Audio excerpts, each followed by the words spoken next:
Hello everyone! Welcome to game number 1 between ReGen and Heavy Impact, or Heavy Impact and ReGen. It looks like that's how they set up the lobby, and rather than try and go through the trouble of having them all switch, I can just press my wonderful switch team button and cause them to reverse sides because I am all powerful.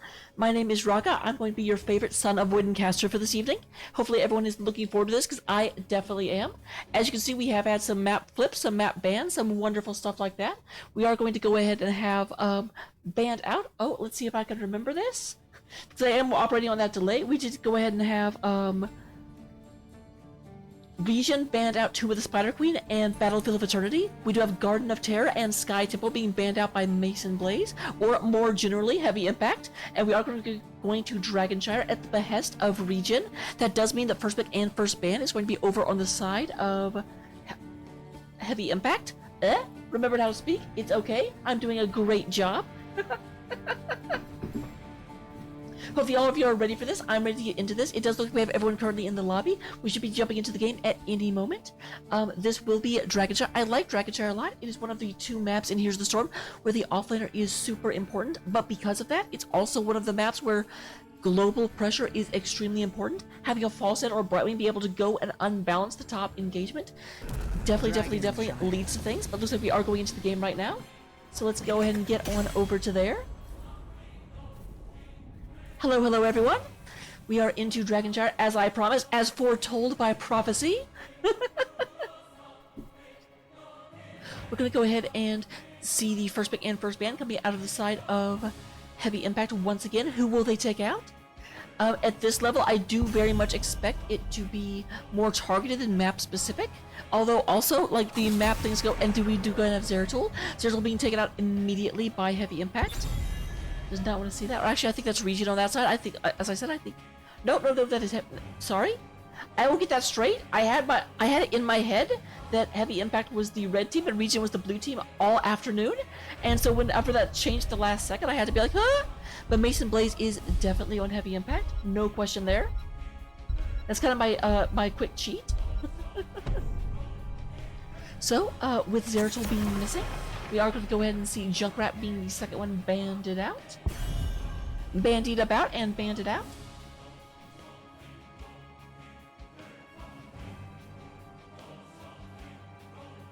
Alright.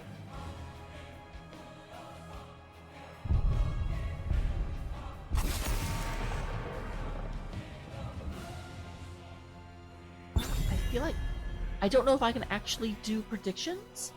I feel like there should be a way, but I do not see the option, which is annoying. No, it won't be in there. We do go ahead. Okay, I'm just going to focus on this. Sorry, I can't look at that right now. We are going to go ahead and have Junkrat being banned out, as well as the Dahaka. Dahaka definitely a flavor of the month lately. Brightwing also being taken out. So 2 of the 3 big globals, only Falset being left in play. Granted, this is, of course, the map where Pitkit's Falset got the amazing triple shock and awe, so that is always a threat here. We do go ahead and have Weary Day coming out, first of all, on Stukov. Stukov always a crushing option when it comes to trying to be able to feed into your combos, being able to give someone no ability to press buttons and get out of that. Really let just about anyone get taken down. Johanna would not be safe here because she won't be able to use her armor, but in response, we do go and have a Nubrat coming out, as followed by the Sylvanas. Kind of an undead theme going on, if you ask me. The undead Beetle, the undead healer, and the undead Banshee Ranger, whatever you want to call her. Dark Ranger, if we want to go back into the original Dota. Not that weird Dota 2 game. So with that being taken care of, we do go ahead and have, that's going to give them a lot of pressure. Blaze is coming out from Mason Blaze, to the surprise of no one. It's literally right in his name. Could have predicted that very easily. And then Roger does come out with Nazebo. Nazebo, another one of the flavor of the weeks. Not overtuned, I wouldn't say, but very, basically, in the old days, Nazebo was like okay, we're going to beat you at 20, we just have to survive until then. We have to mitigate your damage, but now Nazebo is just strong through the entire game. So definitely a top tier hero, but not a, oh my god, they got Nazebo. They win automatically. We do go ahead and have the Tychus being banned out. That definitely means there's probably a Diablo coming, or possibly a Deathwing. Don't feel like Deathwing going into Nazebo would be a particularly good offlane, so it's not something I expect to see specifically. If we had a Rexar up there, then Deathwing would make a lot more sense. We also have the Lucio being banned out. They definitely, they want Blaze into charge into Nazebo wall in order to keep them in place. Stukov dropping down to keep them from using abilities, so there's definitely a entire kill combo coming together on the side of Heavy Impact.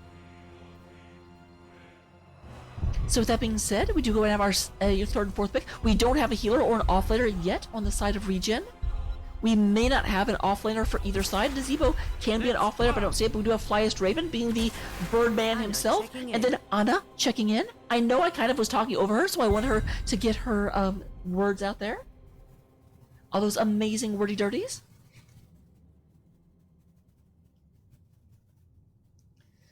So that is only going to leave the offlaner. They are last picking the offlaner. I do not expect to... You can have Anna in the offlane, but only if you're a mad lad.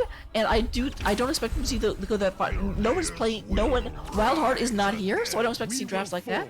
We do go ahead and have the... Oh, interesting. Variant coming out. That could be offlane Variant, or that could be offlane Blaze. That kind of leaves them the option to go either way. So when you pick your offlane, you have to be aware that you could be fighting into either one of them.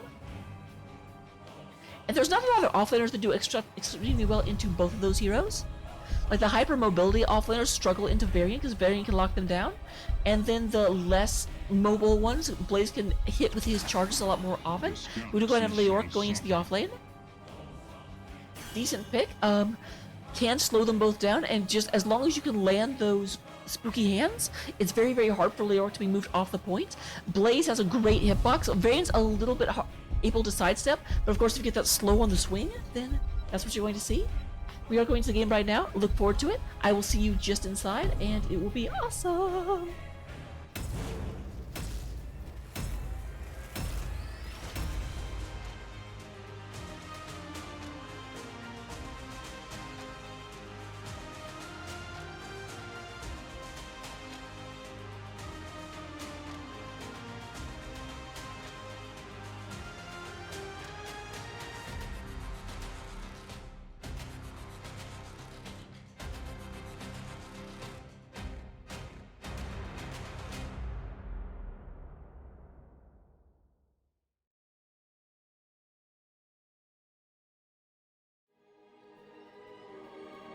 Alright, here we are once again. So I was very quickly trying to find out how I do stupid predictions. This is a problem. I've never had to do it like from where I'm not the streamer, and it's definitely, I don't even know if it's set up actually, but we'll go ahead and hello John. Going into the game right now. We're about halfway loaded in.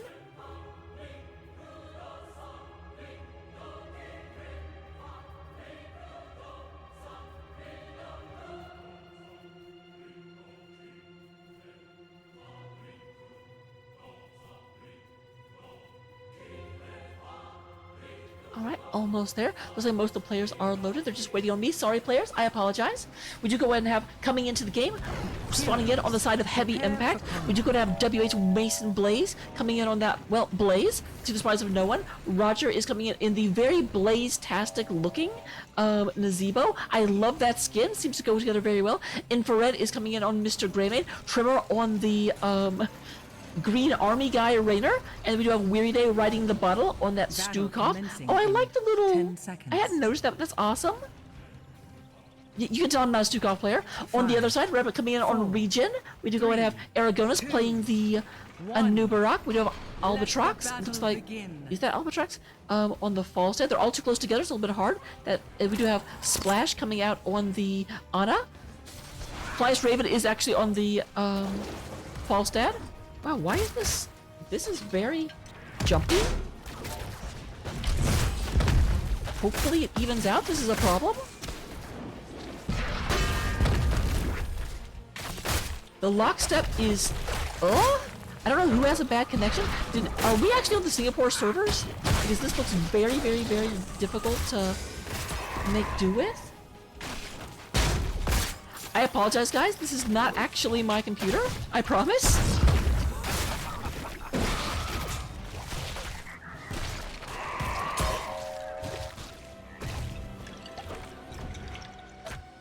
Nope, that did not do anything. That is pretty yuck.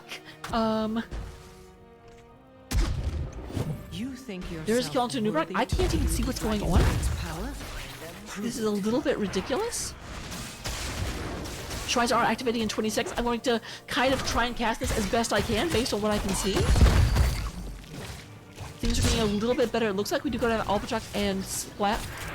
Is that Splash going on? It does lag heavily, but I mean, I can try. It's going to be problematic for sure. It's already down to high. The Dragon Knight's power and lay waste to this forsaken king. Why are you not?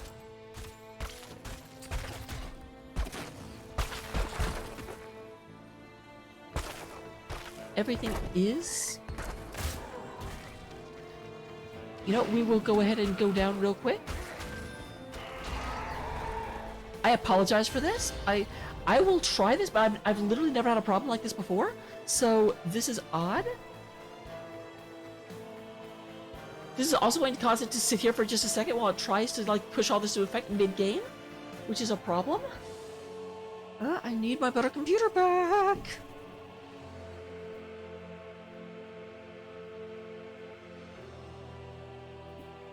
Yuck, yuck, yuck, yuck, yuck. Okay, please push through this.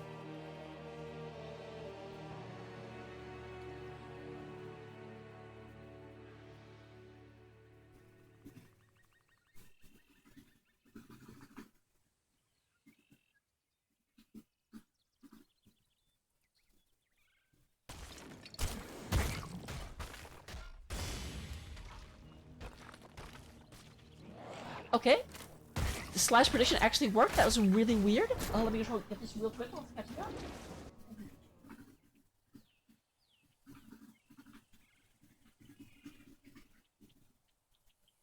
Push that through. Okay, it looks like they are also... I'm gonna be really mad if they paused because they were having issues and I went through and lowered the graphics for absolutely no reason. But here we go. It does look like they actually ran into the same problem. That may have actually been what happened. I may have like overcompensated, although maybe not.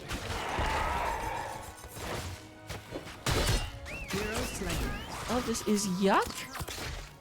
I mean, this is a little... Okay, that's actually not any better. I do have to wonder, are we on... I feel like we may have had someone that started the game that did not know to change over, and we're actually on Singapore servers. It is slightly better, but only slightly.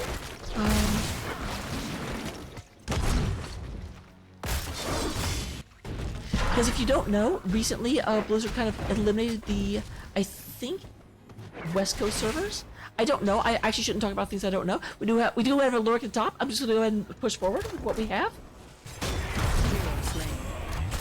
Alright, there's another kill to a new Barak. A lot of damage into ReGen as everyone moves through. Splash goes ahead and moves back, is able to kind of anti-crawl out of there. Albatross is going back and forth. There is Infrared, Roger, and Weary Day going back but looking for a push into the bottom lane. Oh, I just noticed this is game 5, this is game 1, don't be confused. Fly's Raven looks like Varian is really coming into them. Varian did not have Taunt available. Taunt is on a little bit. That's Heroic Strike. Taunt was almost done, it's just now coming offline. Or back online, back from offline, there's where we want to say. Basic Blaze coming down from the bottom. We do go to have Leoric try. Is Leoric trying to double soak? He's going to be able to push into this hard if they don't leave Blaze up at the top lane.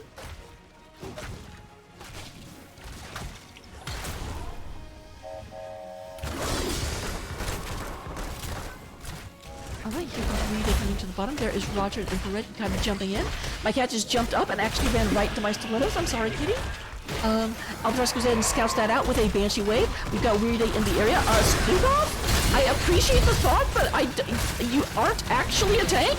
And we do have the first kill onto a Nubrak, the actual tank. There is the double kill onto Stukov and the fall set. Very, very low health. Albatross is going to be the next one to fall. Unitarian is in there, is not able to stand up to this pressure, and only Splash is that Splash or Splosh?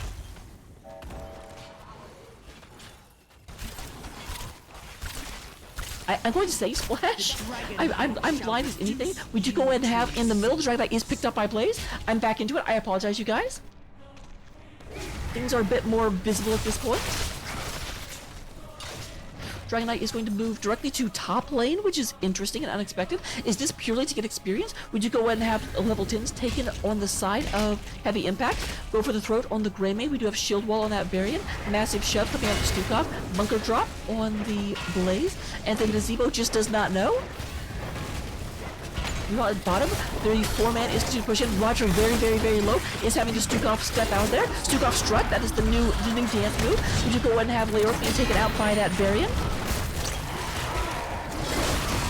Varian, very good at taking out the Forsaken, and you know what, taking out the Skeleton King is not much of a step out of that, away from that. Would you go ahead and have everyone moving in here? Meanwhile, the Dragon Knight has abandoned top wall, did go ahead and get the Moonwell, that was their goal, is coming into middle, go ahead and continue trying to take stuff down. That beast is not my beloved. Not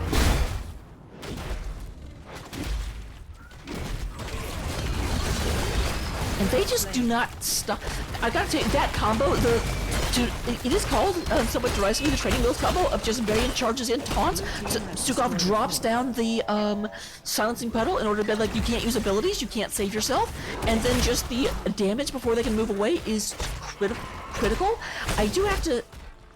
Obviously, I do know that Anub'arak was picked before Varian was, so there's no way you would have really known it, but that just completely melts the Anub'arak.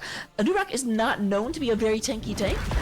Does have a lot of abilities to give him shields, but Varian great against shields, and also just Anub'arak can be peppered down under focus fire. Flyest Raven is being chased down by Infrared, and Raven is going to feast well tonight, as we do go ahead and have a yummy Falstad legs for dinner. I tried to think of a chicken term and none was really coming to me because I'm not a big chicken eater. As does Infrared.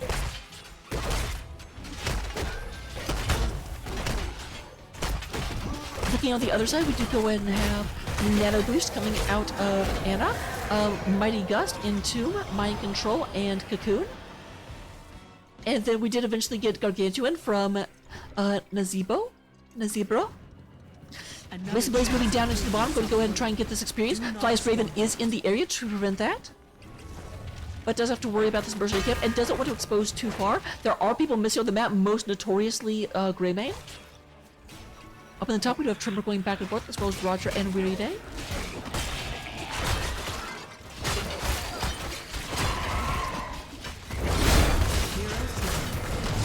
Alright, Falstad does go down. Kind of what we were talking about. I even said that it was a possibility with Greymane missing it, that I proceeded to not look at it. Argona's in the back trying to get rid of this mercenary camp, but Blaze is just up in front, going to go ahead and start doing the structure damage. I'm not 100% sure where to look. I swear every time my camera moves to someone, they kind of stop aggressing. It's a problem. Here we have Roger moving through, going ahead trying to get these tech. Weary Day goes ahead and backs off. We do have a Varian in the middle, going ahead and picking up another Dragon Knight on the side of Heavy Impact.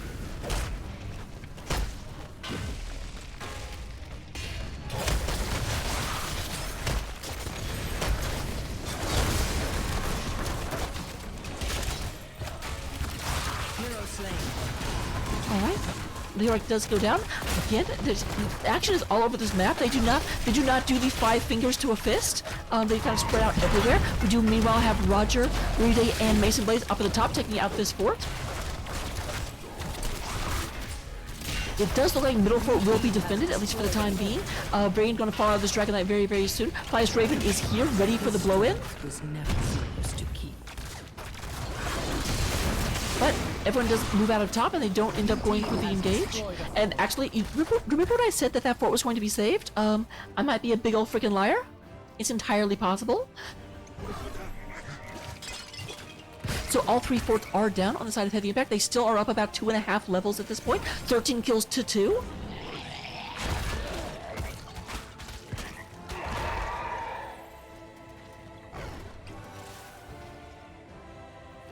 Alright, everybody's kind of coming through. They've tried to do an engagement with the Infrared. There is a great hush puddle, but the mind control falls, and we do have a kill. There is an Entomb coming up. Entomb actually misses, and a lot of damage going on to Splosh. This Marion, great burrow in from the Anub'arak. Anub'arak goes in and actually saves Anna's life, but unfortunately, Falstad is once again a chicken dinner for someone. We're playing PUBG right now because winner. There is another bunch of damage onto Leoric that ends up being a 2-for-1 in not favor of ReGen. They got the first kill, but then the collapse just happened right behind it. We do go ahead and have Mason Blaze go ahead and getting this mercenary camp. Green down here below is going to be helped out by, not going to be helped out, maybe going to be helped out by Stukov.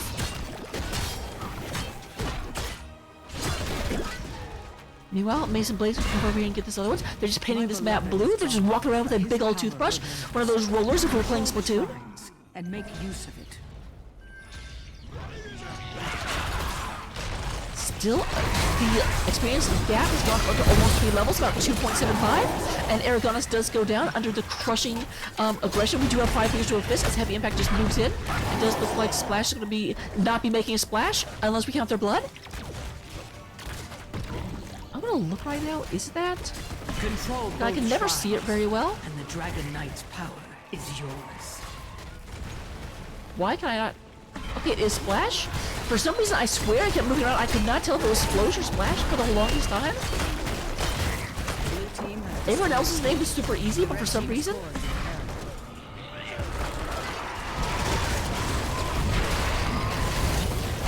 Alright, Trevor does go ahead and get in tune, so that is not a silencing tomb, and he just says, by the way, protected. There is the mark coming down, but we're in a lot of trouble. We have a new rock going down for Stukov, no more healing on the side of Heavy Impact. Altarian is going to be very, very, very low, but there is a retreat coming from everyone else, it looks like. They are going to go ahead and back out of this. There is the gust coming out, a lot of damage on the infrared. Trevor going to be in the front line. There comes ahead a leap in from the wolf, but might as well be, Lord Riding Hood because the wolf is sleeping. That might be critical fix. I don't remember. There's a lot of fairy tales. Don't judge me. We're down to about 40% on the core as the Kimchi movement. Infrared very, very low. Did have to back off. There is the rush in and kill on number 1. We do have. Go in, please. We do have game number 1. Dragon Shower going in favor of Heavy Impact very, very decisively.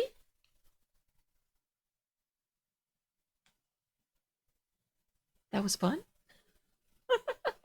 Sorry for the little bit of a problem early on.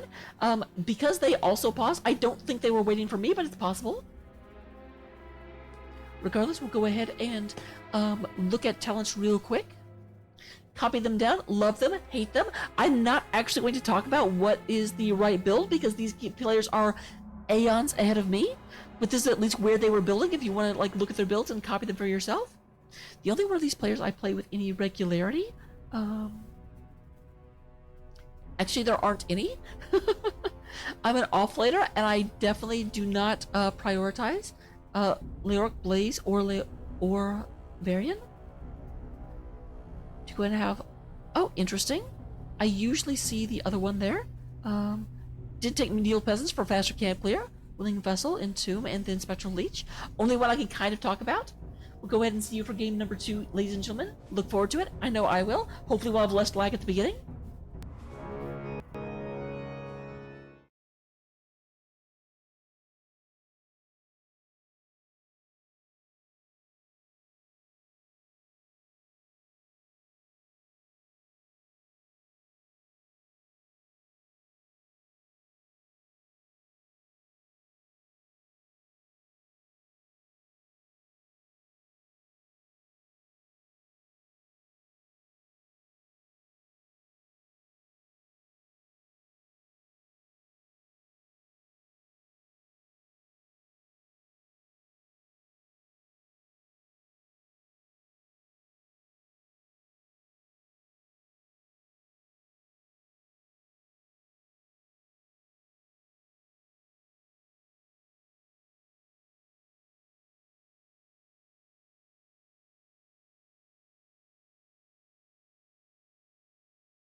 Hello, ladies and gentlemen. Welcome to game number 2 between Heavy Impact and ReGen.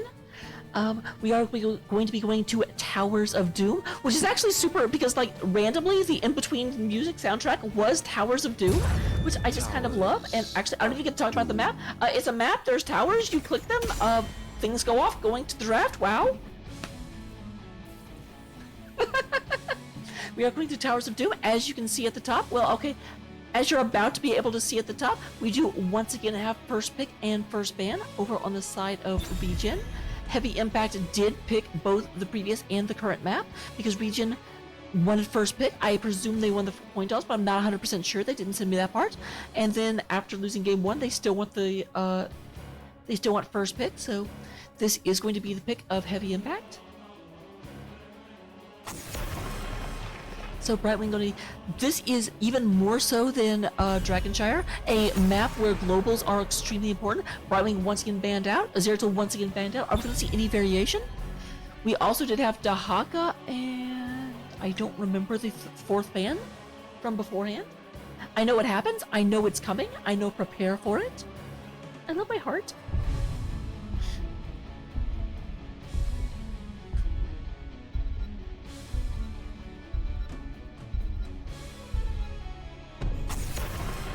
Alright, we do have the Stukov. That is definitely a difference. We had Stukov pick last time. So it does look like ReGen say Stukov is kind of the lich pin of that combo they do. There's a lot of engaged tanks they can use. Oh, Junkrat was the other ban, so that is still the same. There's a lot of tanks they can do in order to engage, but Stukov's ability to silence the target and not let them use any of their escapes is a problem. So get that out of here. We don't want it. We don't want to see it. That does, of course, leave Dahaka if Dahaka is wanted, and this is a definitely pretty good Dahaka map.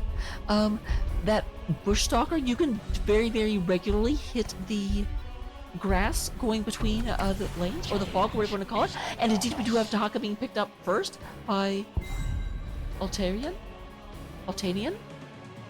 Should really have practiced these names before we actually got to this point. My apologies.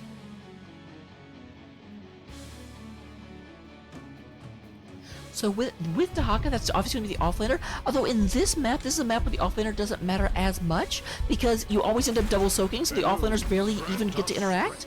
We have Stitches being picked up by Trimmer, and Weary Day is going to go ahead and take that Malfurion. I should mention, if you look very, very close at the lower left-hand corner, you will see a player named Despair. Turns out that's Mason Blaze. They kind of did a doof and queued up for an ARAM. I guess that the team isn't actually partied right now, so they queued up for an ARAM, and now they can't leave and play on Mason Blaze until the ARAM finishes. So they're just basically idling out of the ARAM, but they had to play on their Despair character. Obviously, anyone watching from NGS, don't do that in the lower divisions. Where the other team was kind of okay with it because honestly, in Storm Division, what are you going to do? Get a Smurf? These are the best players in the world. Aragonis is going to go back to a Nubrak, say I should have a much easier time with the bug whenever you don't have a Stukov in order to just blow me up repeatedly. And Alpatox is going to be on Sylvanas. I'm pretty sure Alpatox was on Sylvanas last time. We definitely had both Sylvanas and a Nubrak picked up. I'm not 100% sure on who was controlling the characters. So we do go ahead and have the Medivh being picked up, or being anti-picked up, being banned out. On the side of Heavy Impact, we still don't have an offlaner or either the DPS. They do get rid of Nazebo. They said Nazebo is very, very effective, so no thank you. Don't want to see it. Don't want any part of it.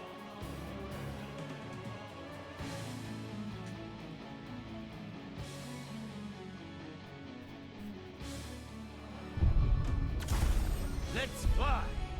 Let's fly. Mason Blaze is going to be on the Falstad. One more time. Although Falstad was on ReGen last time, so not one more time. And actually, Roger going to play the Blaze?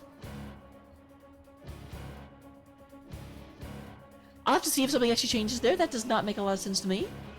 Last two picks, we still need an offlaner and one of our DPS. No, we got Dahaka, never mind. We need our healer and one of our DPS.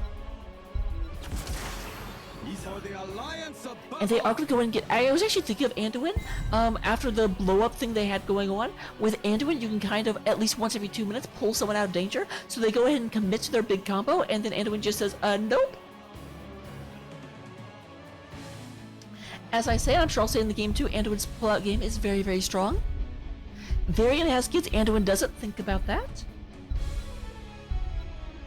Do go ahead and have Infrared being our last pick coming in, and it is going to go to Lunara. We'll have to see if their rotation speed, because of course there is that Lunara hold position. I don't want to call it a bug, but optimization. We'll get the prediction going relatively early this time. Although I guess actually it's 30 seconds before it should be, but oh well, there we go.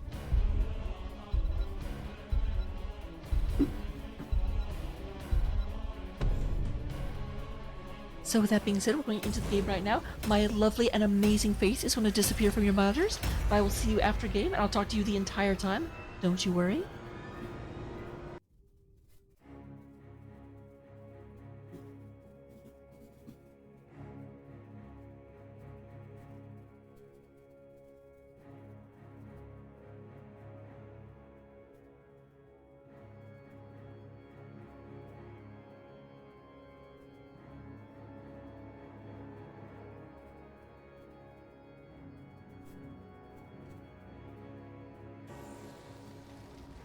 Alright, coming into game number 2, we do have representing Heavy Impact coming in on the blue side, or the cyan side, if we want to be correct. We have Infrared on the Falstad. Weary Day is going to be playing the Malfurion.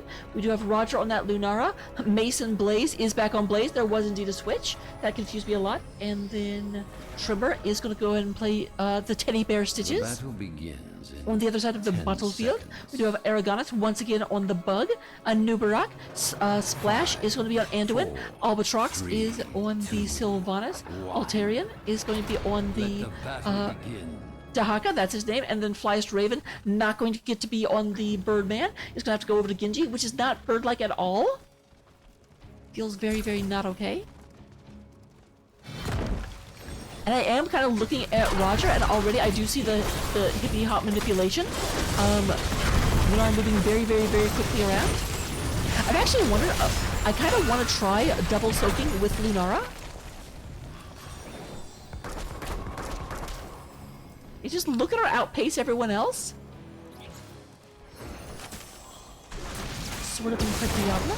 Looking at talent at level 1, we do go ahead and have the Frequent Flyer coming out of Falstad.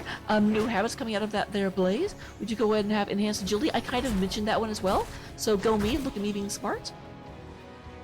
Blue team. Other than that, no questing talents. But we do go ahead and have a... Oh, I'm looking at the wrong place. There is a double kill Anduin for the Lunara. And oh my god, Aragonus, never mind. Does get taken out by the Stitches. Extra embarrassing for Lunara not to take someone out with poison and leave it to the zombie, because Lunara is so much better at it. That is a 2 for 1. There is a pull. Do not have level 13 Trimmer, so you're not going to be able to pick that up just yet. Looks like Flyest Raven's going to go up to the top lane. I'll go ahead and deal with this Blaze. I'm a very mobile hero. Not going to be able to charge me. A guarantee. Unfortunately, Genji's wave clear is not anything to write home about. So this is not going to work out super well. We have Dahaka in the middle going ahead and picking this up. Dahaka is currently up to 304 healing stored. I was hoping it would show me... Okay, I guess there's where I can look for it. Never mind. Here's another engagement happening on. Aragonus does get pulled out by Anduin. There is the pull down. Flyest Raven tries to come back from the end, but says this is not, my team is completely abandoning it. And we are going to go ahead and have the camp stolen away by Heavy Impact. There goes one of the cannon towers. There are the other ones, and the tower, and the wall is down. They have to go ahead and manually clear the other cannon tower. How terrible is this? Aragonus kind of moving through, looking for a stun target. Flyest Raven comes in for the flank. Is taking a lot of damage though. Does go and flippy flew back. And with that being taken care of, we do have Flyest Raven kind of moving back and forth. All of them looking for a way in. There is the healing wave, kind of keeping everyone up. They are keeping everyone away from this tower, but they did lose the entire front wall. They still have the moonwell. That is important. There is the stunner to Weary Day. Immediately move in from Flyest Raven. looking for this. Unfortunately, Aragon's taking a lot of damage. Nubrak not able to take this kind of punishment. We do also have Trimmer taking a huge amount of damage. It does look like Aragon does get killed by the end of the last second. Roger taking a huge amount of damage and does get taken out by the Genji. Full reset on all of Genji's abilities. Here's Aragon going in, looking for the kill on Infrared. Does have to back out, but Infrared getting very, very low. And there's Genji getting another one. Very, very different game from game number 1. We do have 3 kills to 2 in favor of ReGen. However, do have the trade out up top, and then Altarian is Altanian? I'm sorry, I keep messing up your name. Altanian is going to get that, and we do have advantage for ReGen. Destroy the Raven! Your failure will soon be complete, usurper.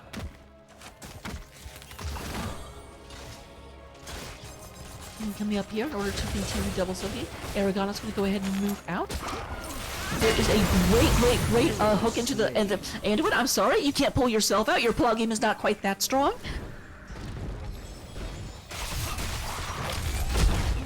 Trimmer goes ahead and catches Flyest Raven, but Flyest Raven is one of the original hypermobile characters. There is the Stasis. Stasis goes ahead, or there is the Root. Stasis is under it and says, I don't want to be put to sleep. Did Malfurion actually take Sleepy Roots? Did indeed. Emerald Dreams is the Decision. Blaze is up here going ahead and taking the top camp. It does look like the Hawk is coming in the area. I don't know that the Hawk will care. Already, we do have ReGen having a little bit of trouble keeping up on the soak department, but they are at the same level at this point, about half level behind his ReGen. This goes in and gets out of there very nicely. We do have this, and it is successfully taken. We do have sappers moving down. The altars rise. Single altar phase in the middle of the map. Aragon's Flyest Raven kind of making a that aggressive but not a defensive rotation. There is, oh my god, so much damage on the Genji. I don't think Genji realized just how many people were there, and no one's going to be there to save Aragonus as Aragonus does go down. Crushed beneath the heel of Falstad, which is extra impressive because Falstad's heels don't touch the ground. Take the altar. Also a kill, as you saw onto Anduin, but if I don't say it, someone in chat will be like, Anduin died and you didn't comment? Making fun of chat is amazing. Grace, fantastic. I love the caster command. Is it casters?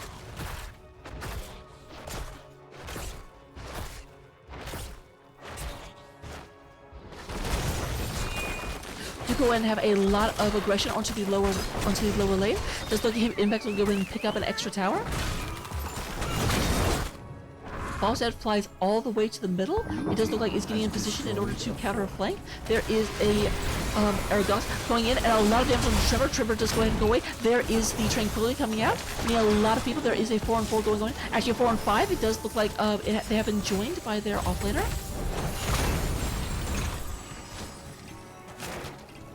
With that being taken care of, we do have a lot of... They are going to go ahead and fall back. The tower is converted at this point, and so begins the dance. Blaze will go back and forth, continue to get experience. We have level 10s on both sides. The Living Strike we already saw used, Tranquility we already saw, Mighty Gust, Bunker Drop, and Gorge on the side of Heavy Impact. Meanwhile, on the other side, we do have the Light Bomb, Isolation, Wailing Arrow, Cocoon, and Genji is not sure.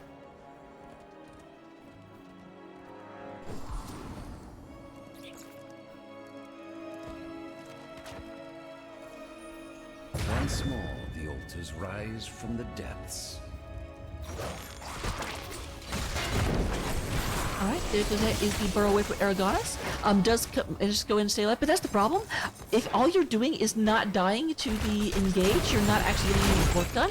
However, we do have, they were delaying this, and it looks like they will get this converted back. But Flyest Raven, can you get out? You are Genji, so the answer is probably yes. Alright, the altar is up. It is back to 4-on-4. We are dead even, but unfortunately Dahaka does get taken out up top. We have flying from Falstad, but because we have a flying from Falstad, there is an advantage down here for Heavy Impact. Flyest Raven takes a lot of damage, protected by the way. Let's go ahead and fall back. Aragon is taking a huge bit of damage. Is going to be going out, and we do have level 13 picked up on the side of Heavy Impact. It is now 3-on-3, and Falstad and Blaze are nearly here. There is a nice double kill, but there was the Light Bomb came out. Kill onto Sylvanas. That is 3-4-1 in favor of Heavy Impact, and we're going to go ahead and start channeling this. The altar is ours. Gravekeeper. That does bring the core of ReGen down to 28 health. This rift, and it will not be stolen from me. I will not return to those wretched mines.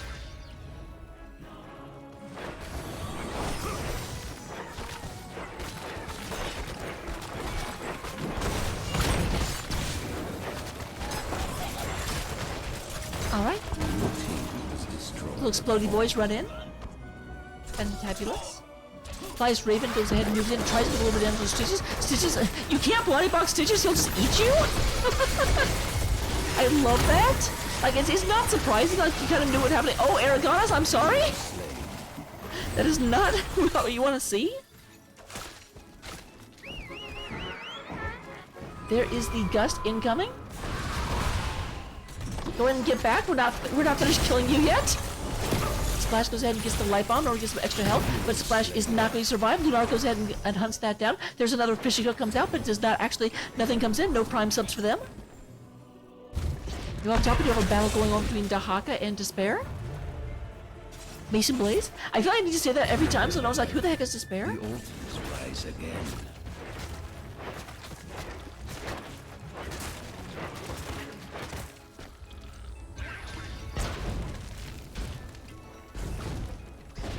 Alright. Fly's Raven and Aragonis are in the area. They need to be careful, they don't have a lot of support. I'm not sure they should be going. You know what? Shut my mouth. I don't know what I'm talking about. They should absolutely go in. They don't go in and get false dead.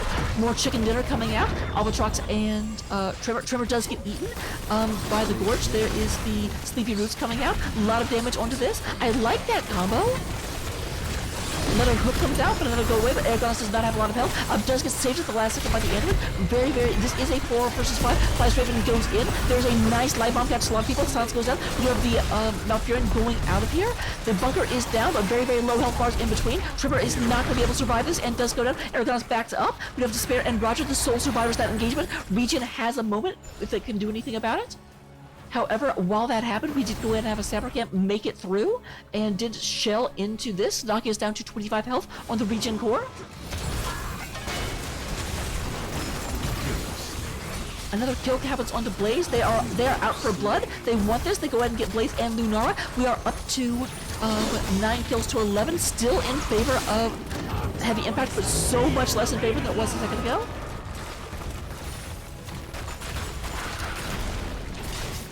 Okay, ReGen?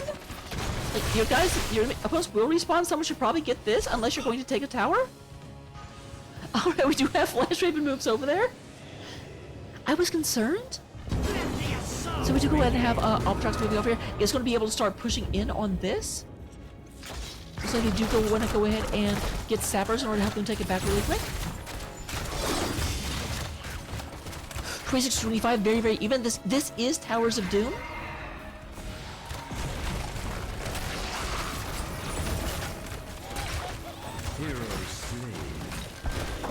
Our tower has fallen. So we do have Dahaka a little bit out of position, and we do go ahead and have the boss being taken down by Heavy Impact right now. Despair leading the way, incinerating the poor horseman. I have heard fire is effective against ghosts because they like dark places.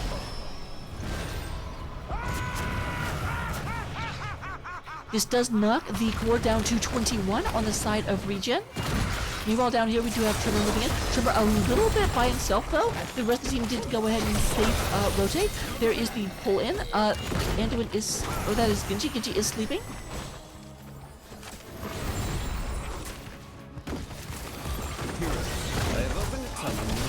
There's Genji with the light bomb once again, driving in there. Weird Day taking a huge amount of damage and does get taken out. Malfurion is not there. There is the Gust, but the Gust is a second too late.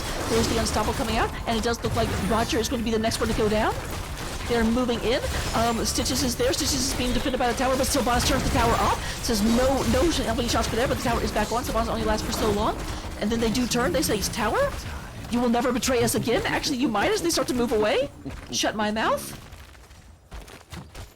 I love that Anduin is the lad still here, like, no, I will take this tower down. We do go ahead and have Sylvanas moving in, and he's taken care of very quickly. The red team has destroyed a fort. So this way, a great opportunity. We do go ahead and have the lower one taken in. There are 4 shots. They did take the top. He has Heavy Impact, but there's another 4 shots. Only 1 shrine left. Mason Blaze does go ahead and fire over the wall. Of my power. Don't think they'll be able to turn off both of these. Nope, Aragonus does go ahead and get this channel. The Raven Lord, the extent of my power. We're down to 14 health on the side of Heavy Impact. Definitely a big turnaround game. 12 to 12 in kills. I actually experienced advantage on the side of ReGen for the first time that I've noticed this game.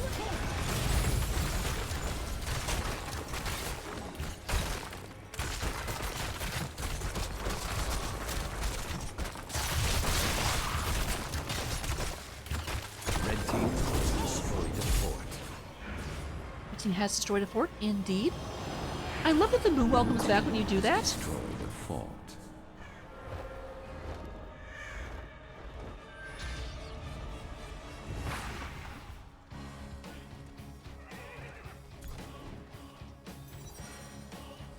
Alright, everyone's shirking around, kind of trying to avoid the other team at the moment. Looking at our lovely questing talents, we do have level 20 unlocked for ReGen, so ReGen would really like a fight. In the brief time 420 is unlocked for the opponent. Nubrak does go for Rewind, Alter the Storm on the Sylvanas. Genji does take Living Weapon. Contagion is on the Dahaka, and Censure on that Anduin.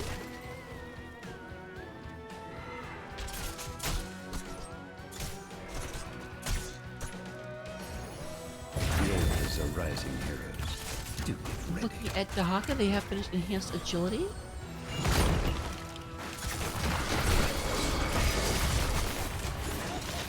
So very, very, very speedy bug. There is the Infrared. Infrared goes ahead and gets some Blaze. There's a lot of them all stuck in the corner. But we do have Sploosh coming out. The Light Bomb hits 2 targets as they move in. We do go ahead and have the Blaze Bunker sitting right there, almost out of there. We do go ahead and have a full retreat coming in. But there is a great hook. Stasis comes out to Dahaka. Dahaka says, no, you won't get me. Lunara says, yes, I will.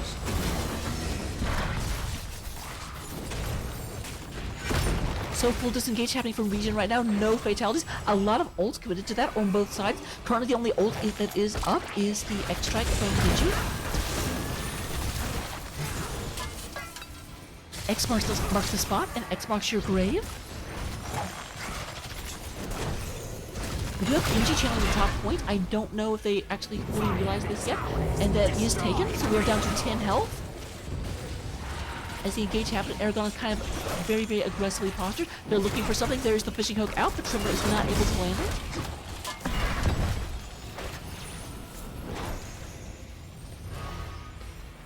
I love how long I tried to follow that, and then I was like, I should zoom out again. I keep not being able to keep everyone on the screen, and there's literally a button that exists for that. Very, very, very tense. Both teams know that, like, especially for Heavy Impact, this is very, very critical. There's the leap for the Lunara.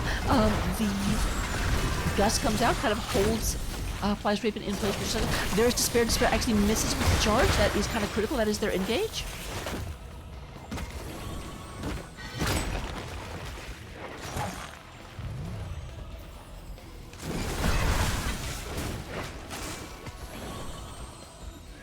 We're 17 to 10. Still really dead even. Slight advantage only in core health on the side, going to the side of ReGen. It does look like we've got the Sapper Camp being picked up. While Dahaka is in the top lane, trying to get this experience and trying to get some pressure, but he's really, really interested in the Sapper Camp. Or maybe not.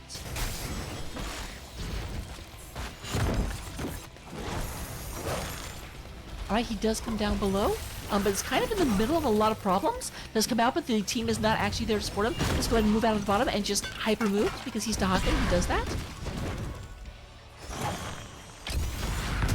With that being taken care of, we can go ahead and have a lot of potential being played here. There's a sleeping Aragonus. No living for you, my friend. There is Fly's Raven. Does go ahead and get the Light Bomb, but only on the Trimmer. Not the target they were looking for. Oh, Aragonus almost gets caught by that hook, but not quite. Another double alter phase. Does not have the potential in the game, but does have the potential to put ReGen onto a winning position with boss.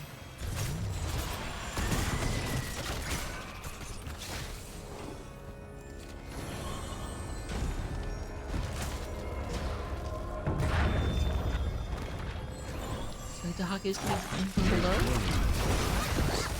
Oh, that's critical. They actually catch the Anduin. There is the healing. Aragon is in there trying to save the healer, but it takes a lot of damage themselves. Splash is taking a huge amount of damage. Actually manages to get out. Anduin walks away. I don't feel like that's... Who wrote the script?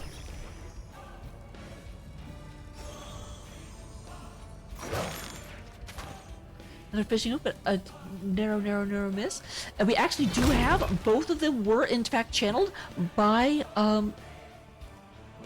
ReGen while that was going on. We're down to 2. I was so focused on the Anduin. I think that may be the whole idea. They were so focused on Anduin, we even noticed the channel was happening. Because I definitely did. Someone didn't know the channel was happening, and it's me. That someone is me. This will knock us down to 13 core health on the side of ReGen. But more importantly, we have another win condition open up along bottom lane.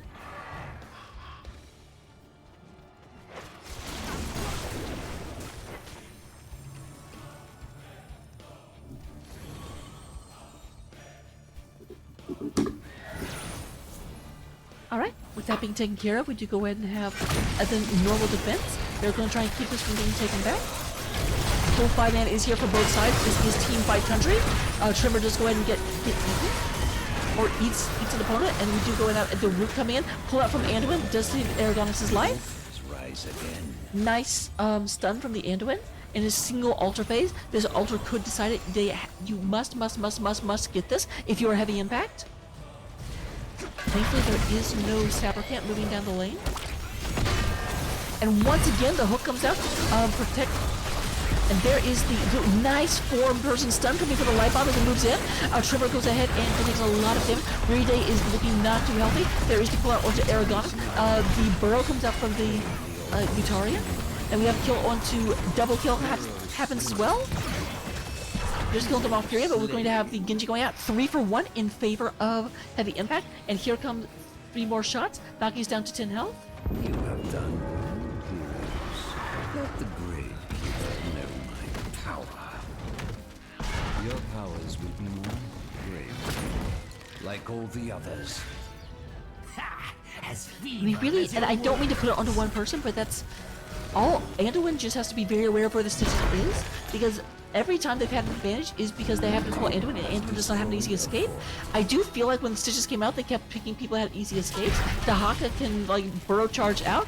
Tunneling Claws for the Dahaka gets him out of there. Genji, of course, has the dash. Sylvanas has the Banshee Wave. But if they get Anduin, Anduin does not really have a recourse.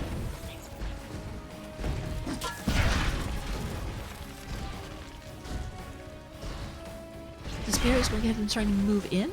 Lot of attention being paid. Just look like they'll go ahead and... They were actually trying to save this so they could potentially 6-cap. But the big stupid minions did not let them. Here's the thing, all they need is one tower in order to still win off of the shrine.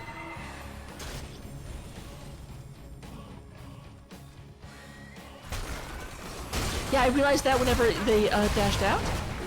Their profile is very similar.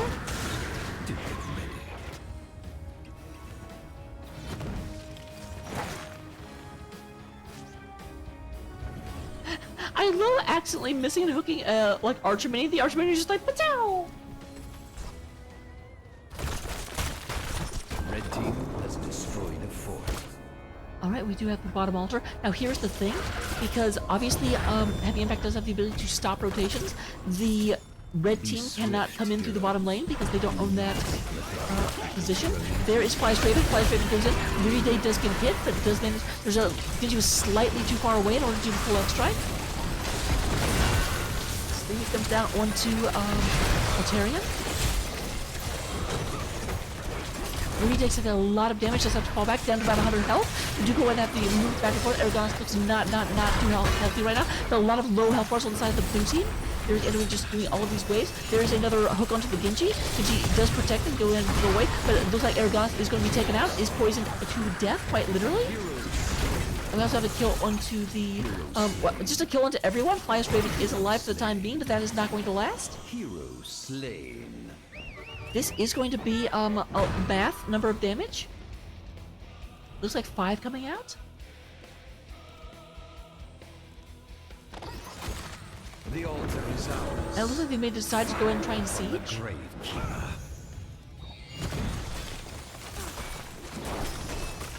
Your team has destroyed a pawn. So this easily could be the end of the game because the shells come out every, I think, 4 seconds. And we've got a long time, so this will probably be the end of the game. Very, very, very close, very back and forth, but here it comes. Core is under assault by the Raven Lord. You must reclaim a tower immediately.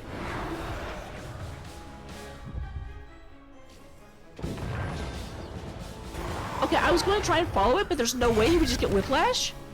All right, Anubrak is back. Can you end this? Can you stop this in the next 3 seconds? Apparently, the answer is no.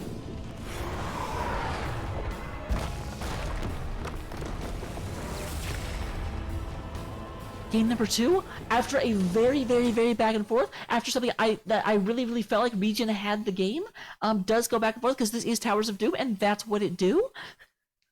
So, game number 2 does go in favor of our blue team, Heavy Impact, moving us up into a 2-0 lead in this best of 5 series.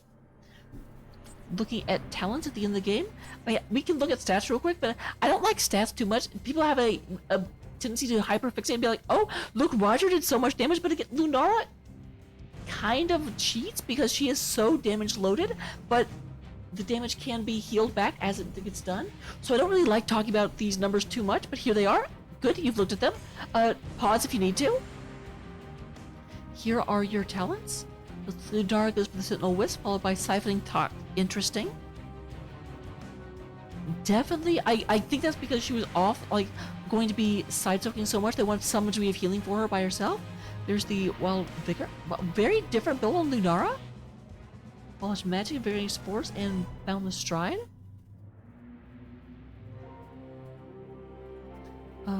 Looking at, again, I don't play any of these offlaners. We have Enhanced Agility, as we talked about, one who collects, getting more and more essence to let this stack faster. We have Feeding Frenzy, in order to be able to lick more often. Isolation, Ferocious Stalker, and then, oh, Tunneling Claws. I thought he was moving faster than I expected.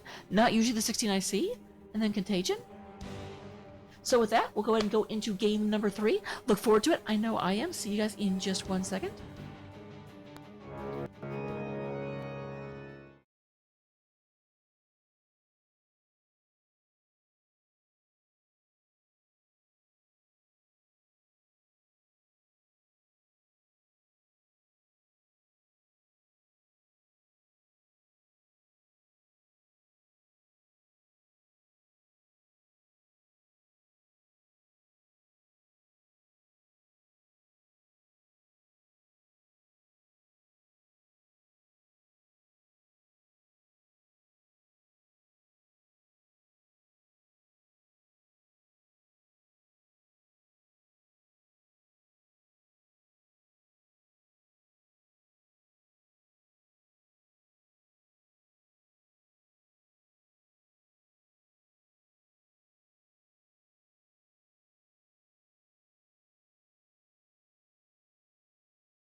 Okay, so they were not actually interested in waiting for me to get ready at all. I was still updating a few things, so I think you can all see we're in Infernal Shrines. It even said it for you because it's just that nice.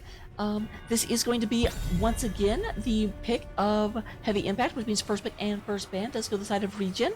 What are they going to do? I do actually think if they play the same game, they have a decent chance. I think they were absolutely right in saying that getting rid of the Stukov really shuts down their ability to get just devastating combos. There was a lot of ability they had to actually survive those that they wouldn't have previously had.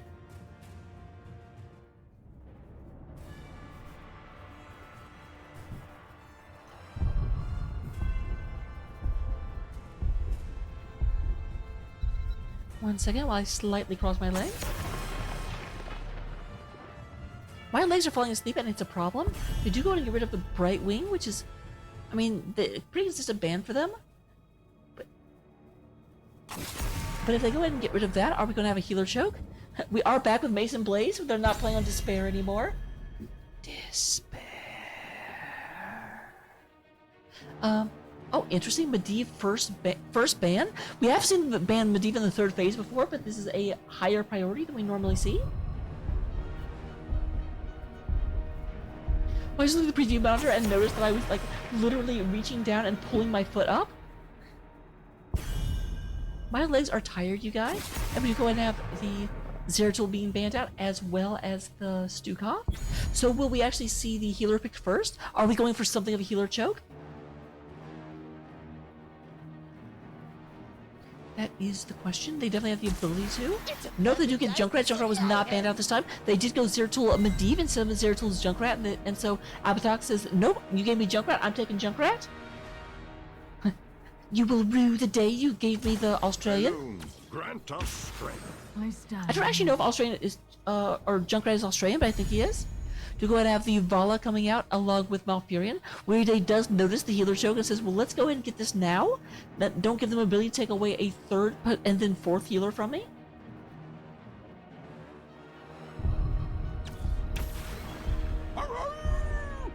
Alright, no surprise on Infernal Shrines to see the Hogger being brought out. Hogger very critically good on this map. Very difficult to kill, does not take a lot of damage, and they can just bounce forever. We actually have Murden being taken as the tank, interesting. Going away from Anubrak after game 1 and 2. Murden does still have a pretty good escape, and again, Stukov is banned out, so you can't shut that down.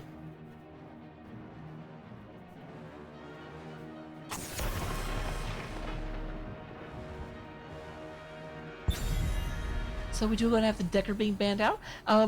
Obviously, they picked out Malfurion already, so they say, you know what? There's 2 healers banned out. Malfurion is taken. Let's go make it a 3rd healer banned out. Really limit your options. However, what concerns me about that is that they played Anduin last game. So by banning out not Anduin, I mean, unless you're just intentionally trying to force them into an Anduin pick, that's possible. I was going to say, well, we see the Stitches banned out because that kind of was their playmaker. Or are we going to try and take Blaze away from Mason Blaze? But no, the answer is indeed Stitches. They do decide they don't want to see that in the ensuing chaos that we're going to see. The crusade calls.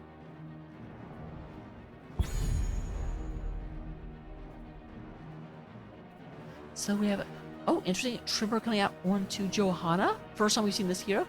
And then we do have a double support, Uther Malfurion. Very unexpected, very cool.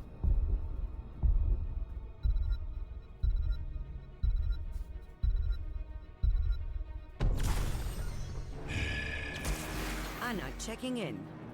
Mephisto is going to fly straight. A lot of very different picks. And we do go back to Anna from game number 1. It seems like Splash just likes healers that aren't super mobile. Though granted, Brightwing keeps getting banned out, and that's like the most mobile hero with Blink Heal. And then a Kerrigan? Okay, so we got a Kerrigan Vala Hyper Carry with... But who is your offlaner? Is Kerrigan your offlaner? Very interested to see where this goes. Let me go ahead and start up a prediction and get into the game.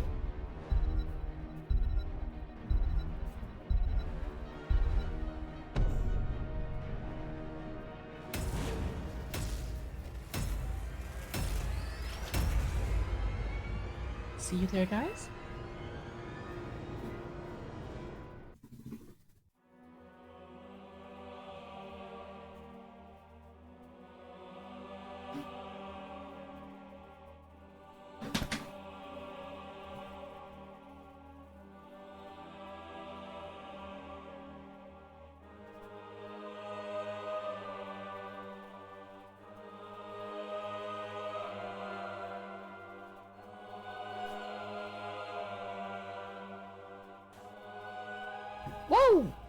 Apparently my mouse was in the complete wrong area. Sorry about that, guys.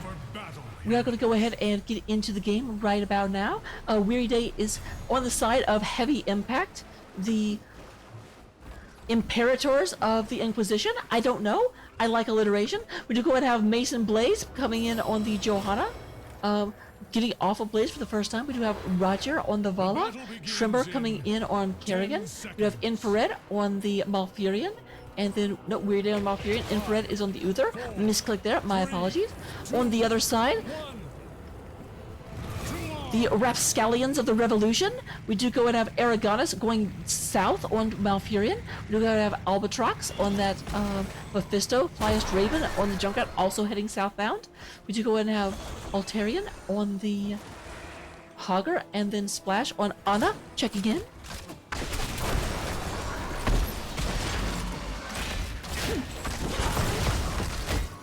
Here comes everyone else, nicely moving in. Doing one heck of a move, if you ask me, and you did, or you should have. Blue team draws first blood. And I'm in the wrong lane for sure. I went down here to catch the rotation, and then they didn't rotate, they murdered. So we do have Murden being taken out by Malfurion. My god, that is a difficult thing to say. Murder Malfurion? Ah! Peter Piper picked the pickle peppers. You go ahead and have Hogger actually being left alone up top, but once again, just the ability to get experience is amazing coming out of Heavy Impact.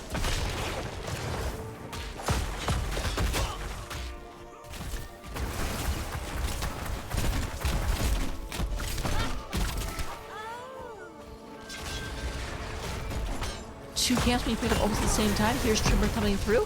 The Dwarf Toss out of there. Does not want to get caught up in that combo again. I presume it was the combo that killed him. I didn't see it, but that's definitely my assumption.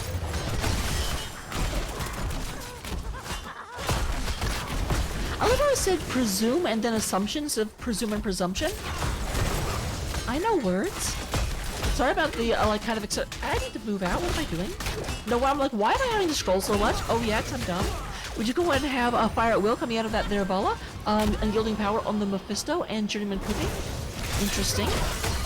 Offline, I don't usually see that picked up. Silver Tug on the Uther and then Laws of Hope.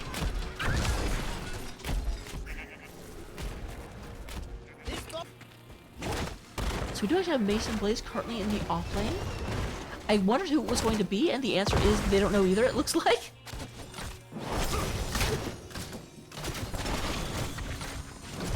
Here's Weary Day and Roger, bouncing on back and forth, doing a bounce, doing one heck of a bounce. A little bit of a later start coming out of the side of ReGen. However, it may not end up mattering because one of those people is Hogger, and Hogger is ridiculous.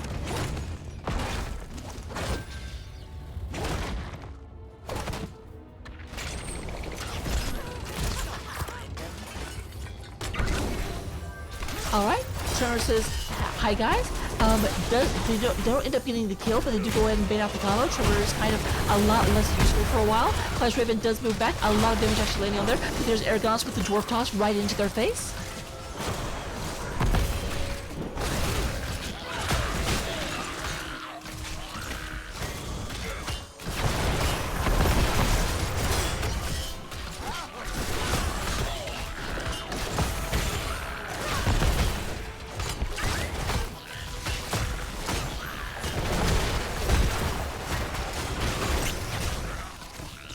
Alright. Once again, I'm being stubborn, not just doing that to keep up with the action. We do go ahead and have it looks like the first Punisher. This is going to be a Mortar Punisher. It's going to be on the side of Heavy Impact. We are at 37-3. Definitely do not see this turning around. Excuse me? With that being taken care of, we do go ahead and have the Mortar Punisher moving through the bottom lane. Is looking for a leap target. Biased Raven just going, oh, double stun. Unfortunate. Aragonus was moving forward, but oh, fantastic, like, layered stun. A lot of damage coming onto Trimmer. Trimmer's trying to get out. He's not going to be able to. The wall was not quite down. Trimmer got in. But that does end up being a 1-for-1. These do still have a experience advantage coming out of the side of Heavy Impact.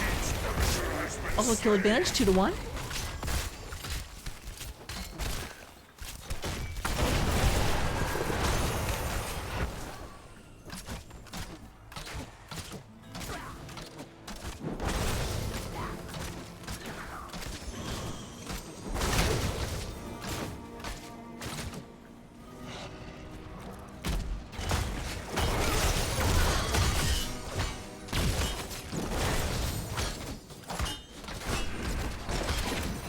Alright, Trimmer goes ahead and comes through. Weary Day and Roger sitting there. It does look like both camps will be picked up at about the same time by the two teams. We do go ahead and have Mason Blaze going back and forth. There is a nice pull in, tries to get that out of the way. They do have wave priority at the moment. Trimmer jumps in. Does take a little bit of damage, but nothing the shields can't deal with.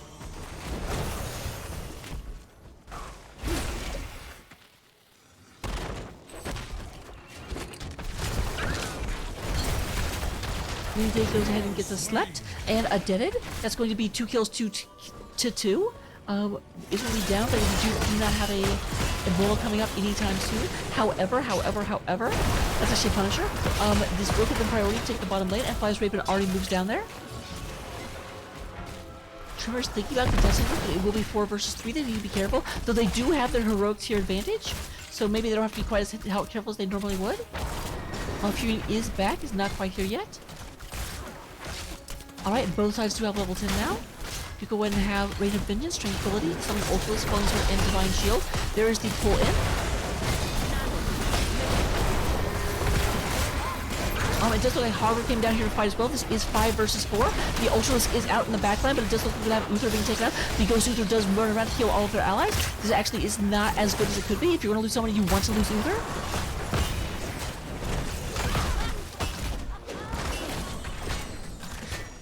Well, on the other side, we do go ahead and have Burns of Hate, Vertical, Avatar Nano Boost, and Junkrat doesn't know.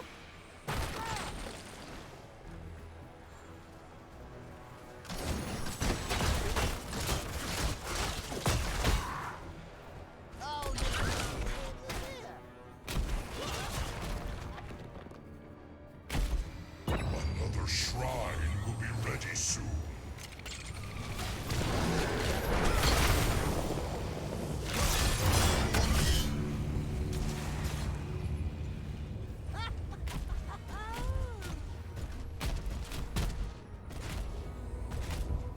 Alright, Shrine is coming up. It's going to be an Arcane Shrine up in the top lane.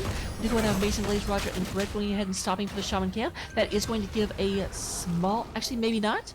The Shrine doesn't actually come up until now, and Roger's already there, so not really a window. Window of 3 seconds. Window of a third of a second, maybe? They do go ahead and fall back. Kerrigan is not here yet. This is an advantage for ReGen, but the question is, do they understand that? Kerrigan is now on the field, coming in from the side.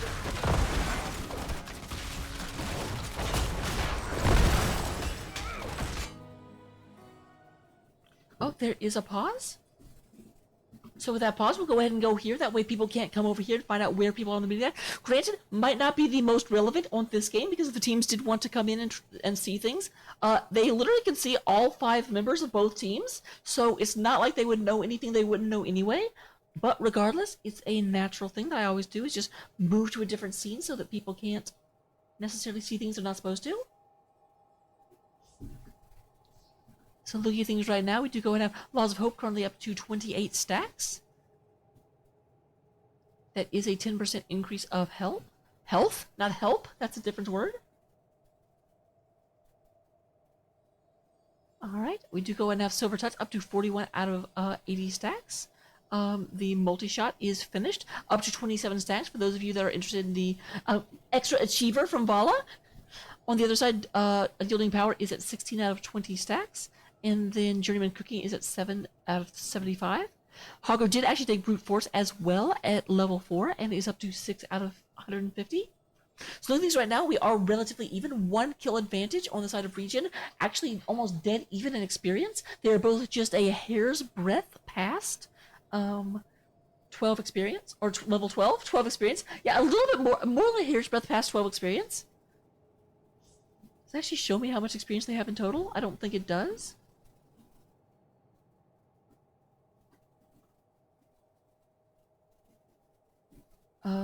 Yep, okay, so... Oh, well, I said they were almost neck and neck. It's actually... There is currently 13 experience separating the two teams. Right now, we do have Heavy Impact leading with 32,116. And then ReGen is right behind them with 32,103. So, yeah, very neck and neck. And also a little bit past 12. About 32,000 past 12. I find it kind of ironic that I just kind of randomly made up the number 12, and then that they're 13 experience apart. Do want to give a big, like, we kind of talked about the Johanna sort of offlating. Johanna is leading in overall experience with 97,000 or 9,700 over the course of the game. Next closest is Hogger with 7,000. Actually, we'll say 8,000, 17,939. Looking at other fun stats.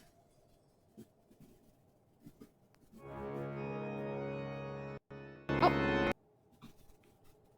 I am pressing the wrong buttons. I was trying to change things and I changed my scene. Because I'm super good. At APM, because people really care about APM for some reason. Highest APM of the game is held by Malfurion. That is Weary Day, I believe. Yep, Weary Day does have the highest APM in the game on average with 288. Following that up is Mephisto. Mephisto is being played by Alpatox. So good job with 239. Not going to tell you the lowest APM is because I'm not toxic.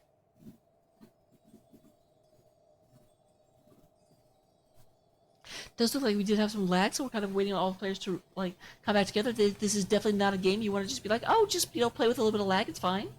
Won't affect anything. I'm taking my gloves off. Ooh.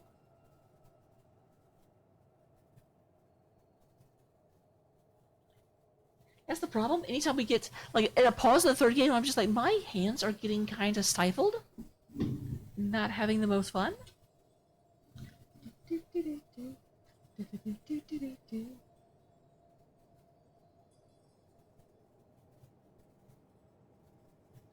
All right.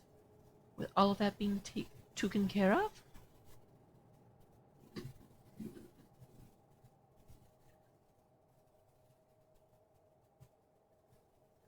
So we do have in the lovely and amazing chat, Aragon's is being called out for the level 7. Oh, okay, that's actually kind of hilarious. Yeah, at level 7, Aragon's took heavy impact. So of course, heavy impact is like, hey, I like that talent.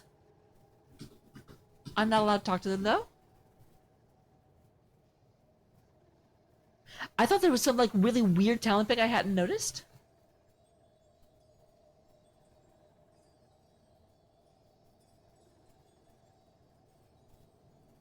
Looking to see if there's anything going on that I can report on out there in the world.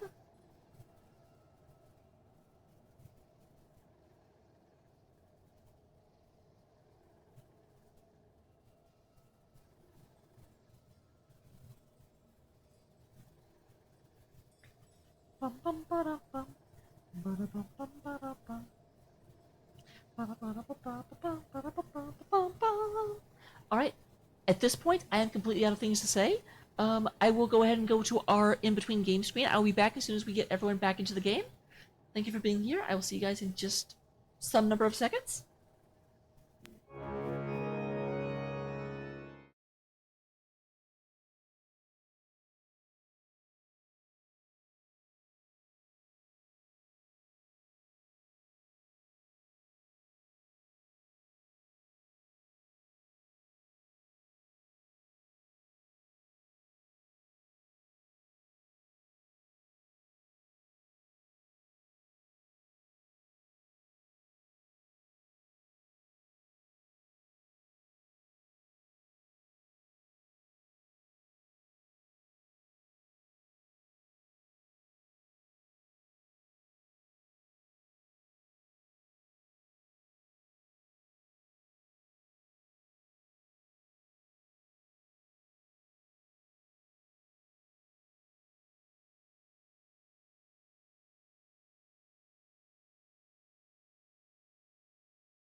Okay, good. I was like, do not start this again. Oh my goodness. Just someone rejoined because they were having some lag issues, and suddenly the entire game was lockstepping. So it does look like it got sorted out pretty quickly. We are up here. We are fighting for the Arcane Punish up top. Trimmer's currently in the area. But ReGen is trying to move in. Johanna and Haga moved into the middle. The Arcane Punisher is out. It is supporting Heavy Impact.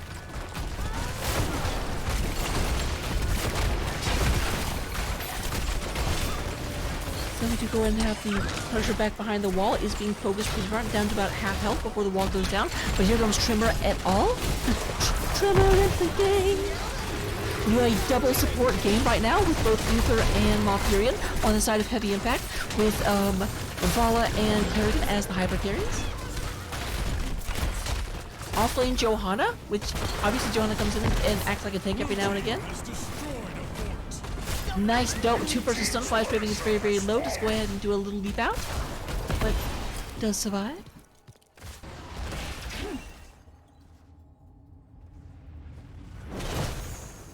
Going into the middle right now, we do have Aragonus going through. Is going to be the Leapy Dwarf. Was mentioned during the break, but Heavy Impact really likes Aragonus' level 7, which is Heavy Impact.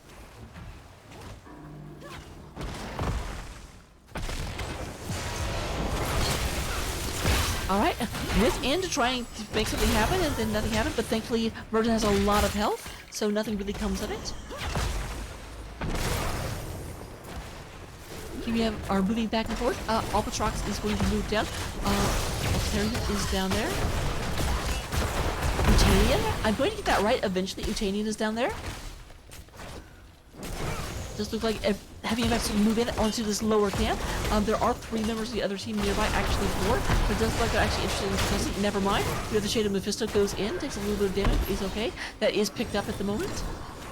Level 14 all right now, so no one has a real advantage. I'm a bit surprised at being as aggressive as they are, when they don't actually have anything to be aggressive for. We actually have Junkrat is taken out by Johanna. I was not looking at that. Was looking at that as the Mephisto is taken out by Miss Vala. That is going to give Heavy Impact a advantage and explain precisely why they're being so aggressive.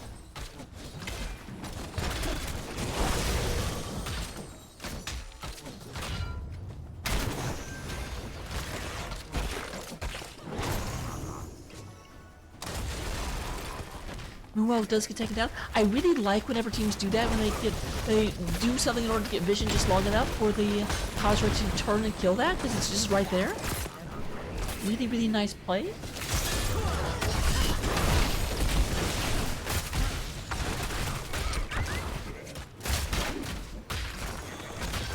I'm going back and forth, looking for some pot shots, trying to go ahead and get some damage onto this fort.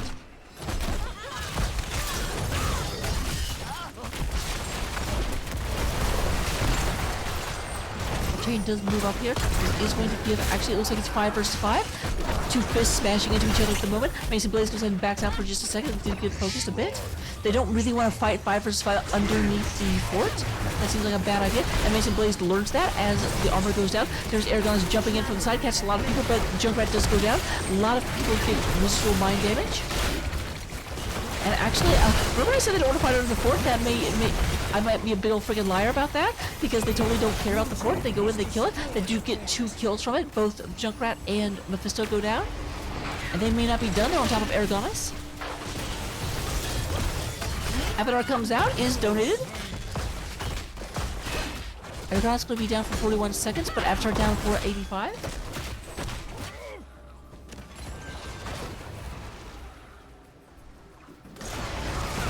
That's the thing I love about casting Stormbleed, and I can't get my head around it. It's just that you're never safe. It doesn't matter what character you are. They're just so good at weaving their abilities together that even if you're the tank, they can just be like, okay, you can't move, and you still can't move, and you still can't move, and but you still can't move, and guess what? You still can't move. And if you forgot, you still can't move.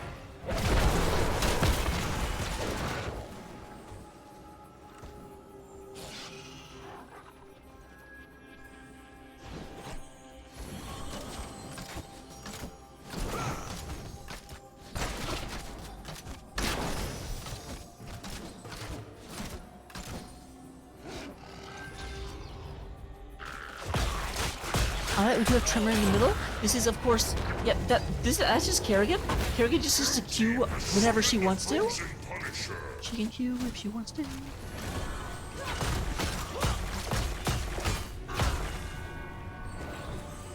It's so fun watching a Kerrigan do that. Does it make you like super happy? Don't judge me.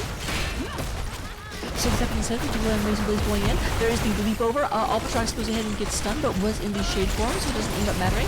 Nice bait out from that. There is the Ergonos being pulled in. The Arcane Punisher is going in, looking for this fort. Fort has already been, the fort's already been cleared away. They're looking for the keep.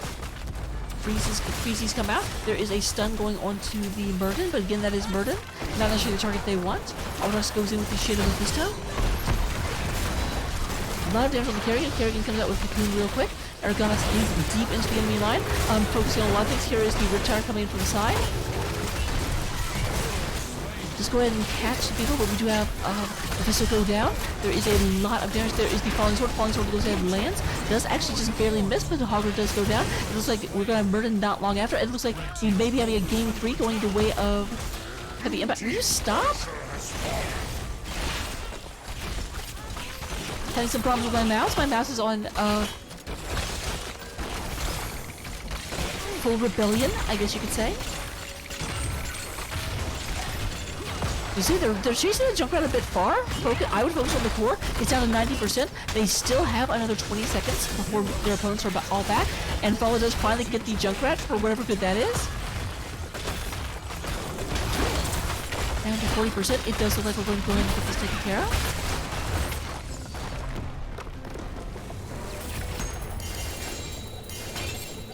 Alright. Fantastic. Game number 3 does go the way of Heavy Impact. They take the series 3-0.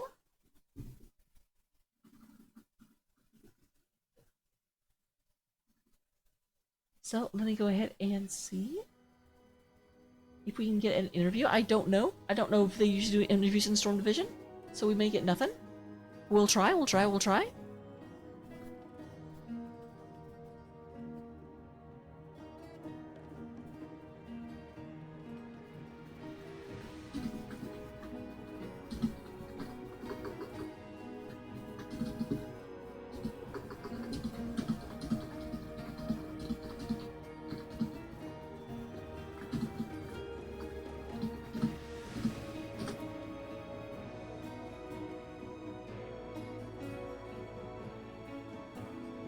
All right.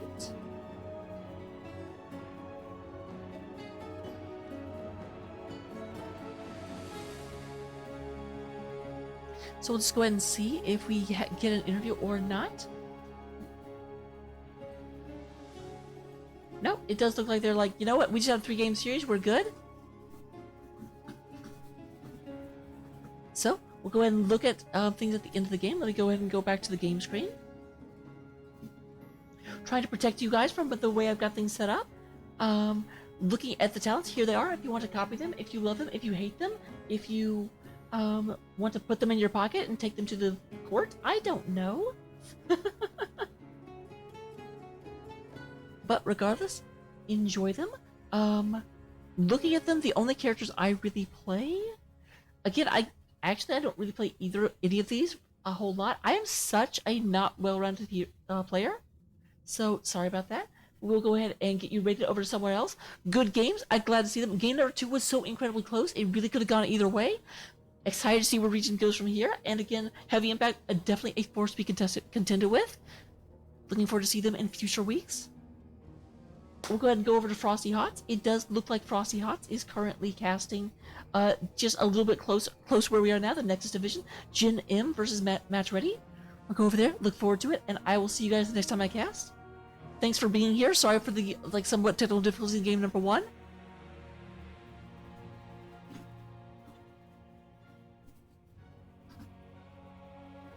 And they have not given me permission to raid, so darn it. I guess we won't be going over there. So instead,